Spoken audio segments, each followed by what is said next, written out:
अस्सलामु अलैकुम व रहमतुल्लाह का हयास। जो अल्फाज मैंने आपके सामने पढ़े हैं ये वही अल्फाज हैं जो सूरह यासीन से पहले आते हैं। कहयास मरियम से पहले ये अल्फाज हैं। ये वो राज्य की बात है जो कोई किसी को नहीं बताता, अल्लाह और अल्लाह के रसूल के दरमियान की बात है। असल बात यही है, बात यही खत्म होती है और ये अल्लाह और अल्लाह के रसूल के दरमियान राज्य की बात है। अब इसके अमल कई किस्म के हैं। एक किस्म का फायदा बहुत ही खास है और मैं आपको उसी के बारे में बताता हूं। इसलिए इस वीडियो को शुरू से लेकर आखिर तक पूरा देखें, तभी बात सही तरह समझ आएगी। एक आधा मिनट, एक दो मिनट देखने से पूरी बात समझ नहीं आएगी। तो मेरी पहली गुजारिश आपसे यही है कि अगर देख रहे हैं तो तवज्जो से देखें, क्योंकि मामला तो हर बंदे को पेश आता है। हर इंसान को कोई ना कोई ज़रूरत होती है।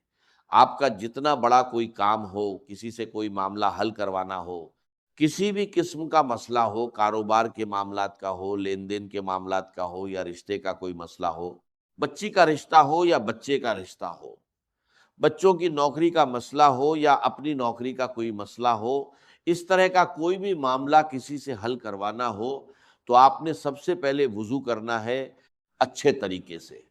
क्योंकि अगर वुजू अच्छा किया जाएगा तो अगला काम भी अच्छे तरीके से होगा, और अगर वुजू ही सही तवज्जो से नहीं किया तो फिर अगला मामला भी सही तरह हल नहीं होगा। इसके बाद 11 मरतबा दरूद ए इब्राहिम पढ़ना है। 11 मरतबा दरूद ए इब्राहिम पढ़कर अपना दायां हाथ अपनी तरफ कर लेना है और छोटी उंगली को चौथी और पांचवी उंगली के ऊपर लाकर अंगूठे को बंद कर देना है। आपकी मुट्ठी इस तरह बंद हो जाएगी, इसे छोटी उंगली कहते हैं। अब इसके बाद फिर 11 मरतबा दरूद ए इब्राहिम पढ़ना है। अब जिस बंदे से आपने कोई काम करवाना है, किसी भी किस्म का काम है, अगर वो बंदा आपके करीब 5-10 मिनट का रास्ता है, 15 मिनट का है या 20 मिनट का है, तो इतनी देर में मुट्ठी बंद की जा सकती है। यानी अगर वो पैदल जाने जितनी दूरी पर है तो आप इसी तरह चलते जाएं। अगर वो अपने कमरे में है, घर में है, या जिस जगह पर भी वो बंदा बैठा है जिससे आपने बात करनी है, वहाँ की सिचुएशन देखें।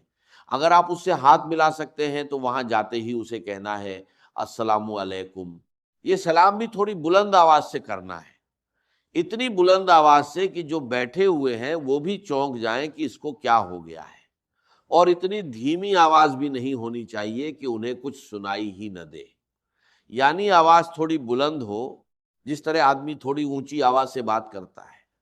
फिर आप हाथ मिलाते ही, सलाम करते ही अपने हाथ को खोल देना है। जैसे ही सलाम करे हाथ खोल दे। इतना अमल करने से उसकी मुकम्मल तवज्जो आपकी तरफ हो जाएगी। अगर वो बंदा दूसरों से भी बात कर रहा होगा तो अपनी बात रोककर आपकी तरफ तवज्जो करेगा, आपकी बात भी सुनेगा और आपका काम भी करेगा। जिस मकसद के लिए आप गए होंगे इंशाअल्लाह आपकी वो बात पूरी होगी। एक तो ये तरीका है। दूसरा ये है कि जिससे आपने ये काम करवाना है वो 8-10 किलोमीटर दूर है, जाने में वक्त लगता है।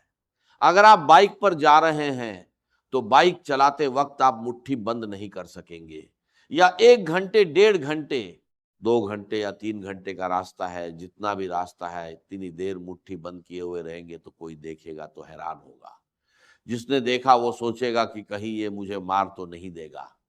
ऐसी सूरत ए हाल पैदा नहीं करनी, इसलिए आपने अपनी मुट्ठी खोल देनी है।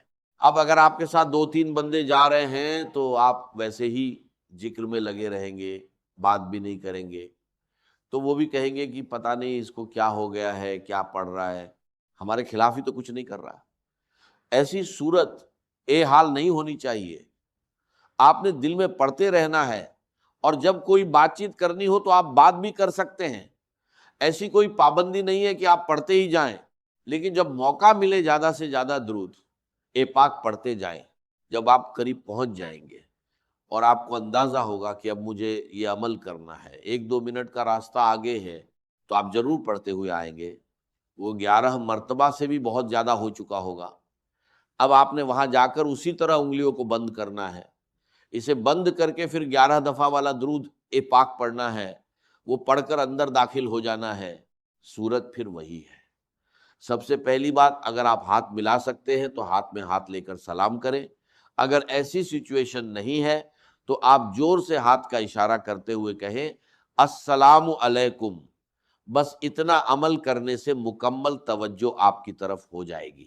یہ دونوں طریقے میں نے بتا دیے ہیں، قریب والا بھی اور دور والا بھی۔ امید ہے کہ آپ کو سمجھ آ گئی ہوگی۔ اس وجہ سے بہت سے لوگوں کے کام ہوئے ہیں، ملازمت ملی ہے، کاروبار کی بات ہو یا کسی سے کسی طرح کا معاملہ ہو، اس میں بھی کامیابی اور فائدہ ہوا ہے۔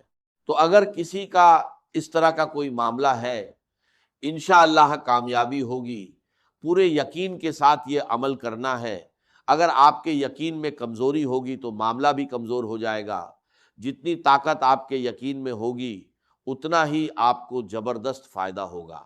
اللہ رب ہم سب کو سمجھنے اور عمل کی توفیق عطا فرمائے۔